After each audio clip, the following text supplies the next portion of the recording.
Just be glad for all you have that's in today. Hey everyone, Connie here, and welcome to my blind reaction to The Loud House, Season 2, Episodes 33, 34, and 35. So we are back with 3 more episodes of The Loud House this weekend. This is our first week where we've kind of cut things down a little more even. So as you know, it's just Loud House this week. It's no OKKO. We're taking a break from OKKO. We will get back to it though. Loud House we're going to finish off season 2 of the Loud House, then we're going to get to OKKO and finish off that season and kind of go from there. So yeah, we have had some really good episodes lately. I have no idea what we're getting this time, but I want to continue to see them go in the direction they've gone in. I say this pretty much every time, to be honest. One thing I don't say is how I'm getting to this a little late today. Just various reasons. I haven't been feeling like the best today. Not like I'm sick or anything, although I do have a bit of a headache. It's more like just I've not been feeling the best otherwise. Like I guess you could say emotionally and mentally. And don't like take that wrong either. I'm not like super depressed or anything right now. I'm just not all there. I'm just not all there. I'm not all like focused, I guess you could say. So it's like it's later than I wanted to get to this, but I'm still getting to it. Yeah. So yeah, I don't know what we're going to experience this time. But we're continuing on as we do with the 3 episodes a week.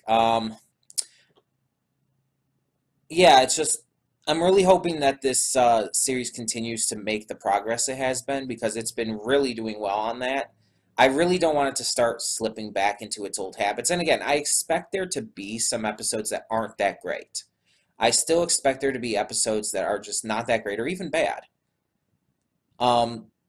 As long as the episodes aren't like straight up terrible, and as long as it doesn't become a norm again.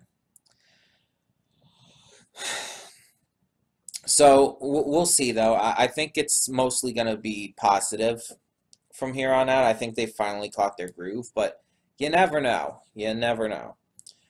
Honestly, I'm just trying to fill out some time for this redirect.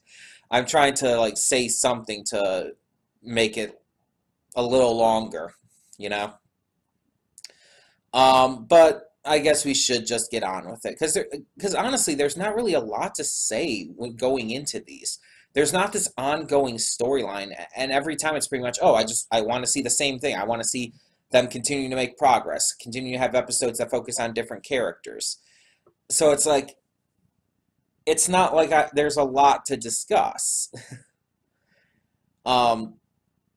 But yeah, let's just get this going. So when the screen fades to black, pause this redirect and go to the description below. Follow the link to the reaction, and after you watch it, come back here to the redirect and resume play.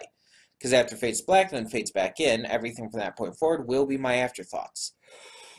Oh, excuse me. And will contain spoilers for the episodes.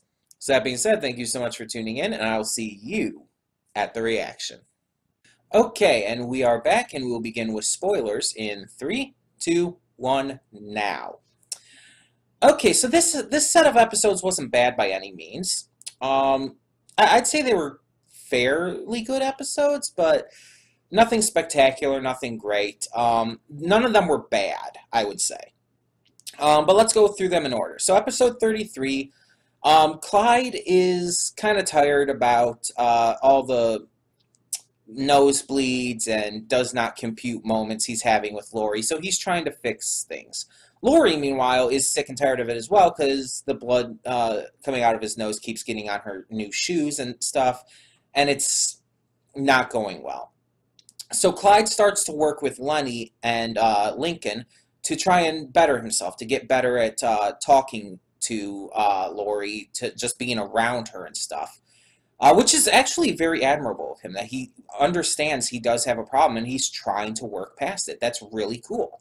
Lori, meanwhile, starts to realize after seeing Clyde hanging out with Lenny and misinterpreting that he's now into her, she starts to realize that she appreciated everything he did for her. Even if she doesn't reciprocate those feelings, she still appreciates it and understands how generous, nice, and just thoughtful he really is. So they end up coming together in the end. She apologizes for everything, and Clyde kind of, he makes a little bit of progress, but he does tend to go back to how he was. It was a cute episode. Like I said during the reaction, it kind of made me think of the entire Spike Rarity thing for MLP, with Spike constantly pining over Rarity, but her appreciating him, but still just kind of viewing it as a friendship thing. And in a way, there's nothing wrong with it. I'm glad that they're addressing it in this way. But at the same time, I kind of wish they would move past this a little bit. I really think that they need to get through this kind of thing. MLP had that issue where it just keeps going through with that entire gag, that entire idea and plotline and character thing. But it just gets old after a point. It's like, okay, you need to work past this. And I'm starting to feel the same way about this situation. So, while the episode wasn't bad and it was sweet and very nice and everything, it was my least favorite of this set just because it did feel like they're doing this again, you know? So episode 34, the loud children start to notice that their parents are out of shape, so they want to get them into shape. They end up doing it successfully, helping their parents start exercising and all, but Lynn Sr. and Rita get a little too obsessed with it to the point where they start forcing the kids into this like boot camp like training regimen and just going too far on their own to the point where nobody's happy with it except Lynn Sr. and Rita. So now the kids are trying to stop that. So they're tricking their parents into thinking they're a little further along than they are, which ends badly by having them compete in this like American Ninja Warrior kind of competition. And they do end up stopping them before it goes too far, though.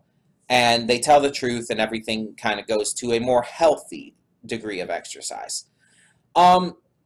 This episode was funny and interesting and entertaining. I like the concept of it. I like how there was no real focused characters outside of probably the parents. All of the siblings were kind of equally focused on. The only thing that really I really didn't get into with this episode was the entire exercise thing, because, I mean, not just because I'm clearly fat, but I'm just not into exercise. I don't get the appeal of it. I don't understand the appeal of people who are like super into exercise and weightlifting and stuff. I don't understand. I know like this YouTuber Jaxblade that I watch. He's in the Brony fandom and everything. He's super into exercise and stuff. He does these like videos like Tough Like the Tunes on how like these cartoon based training regimens and stuff. And he's constantly talking about recently talking about this new anime that's going to be coming out this summer, based all about weightlifting girls and stuff like that. And it's like, I don't understand. I don't get the appeal of it. I don't understand why people are interested in that kind of thing. And don't get me wrong. I have nothing wrong with people lifting weights or being into exercise. And, I mean, hell, I have a strong attraction to some pretty buff characters, like Korra, for example, or even Brigitte Lindholm from Overwatch. And I mean, I guess you could count Narancia as pretty buff from JoJo. I mean, yeah, I would consider him buff. But the thing is, it's just like, just the idea of weightlifting and exercise as a thing to get excited about. I don't understand that. So because of that, this episode did kind of lose that factor for me. The entertainment part was more along the lines of the loud children and how they reacted to everything, all that was going on and all. And just the absurdity of some of the things that the parents were doing, like the onion water. Like, I don't know if that actually is supposedly works or not, but that's ridiculous. I like onions all well and good, but no, not like that. um, yeah, the episode, it wasn't bad, and I liked it more than episode 33, just personally. But at the same time, it wasn't that great either. It just kind of like right in the middle there for me. Episode 35 was probably my favorite. So in episode 35, it's game night. And during game night, Lynn always wins. And she not only always wins, but she is a very sore winner. She rubs in her victory, she gloats about it, and none of the other siblings like that. And they've kind of become disillusioned to game night because of it. So they try these other games that she doesn't know. That they would almost have a guarantee of beating her at least one of them each, but it doesn't end up working out. She ends up getting she ends up becoming way too good at them, like pretty much right away. And there are people like that. I play board games quite often. My friend has a board game night every month at his house, and I'll go and play tabletop games for hours. And every Thursday, I play a tabletop game with a friend who created a game himself. So I play tabletop games all the time. And it's just like, I've seen people who can get really good at a game on their first time playing, who just, like, almost instantly understand the rules and understand what's going on and get really just savvy with it. I've seen that happen. I mean, heck, in a couple of cases, I've been there. I've actually proven to be pretty damn good at games like King of Tokyo and Carcassonne on my first go. And then there's other games where, and I'm not saying like I always win at them, no, not by any means, but there's also games where I've been really bad at them and just not enjoyed them. But either way, so the siblings managed to get a game called Settlers of Catan. Obviously, Settlers of Catan reference. And the only way to win is by, working as a team. You have to form alliances and stuff. So they all decide to team up against her and force a victory for themselves. They force a victory for all of them, tying it up with her being defeated. So because of this, she goes cuckoo and becomes overly obsessive with being competitive against them in everything. So they get sick of that right quick and decide to challenge her to a rematch just to throw the game so she can be a winner again. But Lenny takes the term throw the game way too literally, and everything is revealed. And luckily enough, Lynn actually understands that what she did was wrong when they confront her about this, when they tell her that they were upset about her being both a sore winner and sore loser, that they couldn't handle that anymore. So she promises to never do that again. She promises to be more respectful about it, and she shows effort. Like legitimate effort to do that. And during a game we see she does win, and she's respectful about it. She's like, oh, good game. And everything. And then she heads out. She doesn't gloat, she doesn't throw it in their faces. But then when she gets outside, she starts cheering and having a blast with it. And what they said to the end, at least she's not doing it to our faces anymore. And yes, that's very much true. That means progress. And some people might say, oh, but it's kind of like if you're insulting someone behind their back. And it's not really. If you're beating someone at a game and you're gloating behind their back, it's not the same thing. Because here it's like if you're gloating to their face, if you're rubbing it in and everything, that's extremely rude and disrespectful and really annoying. But if you're doing it behind their back, if you're just celebrating your win on your own time by yourself, then that's fine. you're still excited about winning. You're still being competitive and stuff, but you're not being an asshole towards other people. It's not the same thing. Plus, even if she's not able to get past that right away, which is honestly realistic and believable, she's still showing restraint in keeping it out of their face, not throwing it in their faces and being an asshole. So she is showing progress either way. So I can appreciate that. And again, I think one of the reasons why I like this episode is also because I tend to be competitive when I play games. And when I lose, my mood can go down. When I win, I'm on cloud 9. But I mean, admittedly, I mean, I'm not like one of those people who starts gloating and rubbing it in people's faces. No, not by any means. I could never do that. Mainly just because I don't have that kind of personality around other people.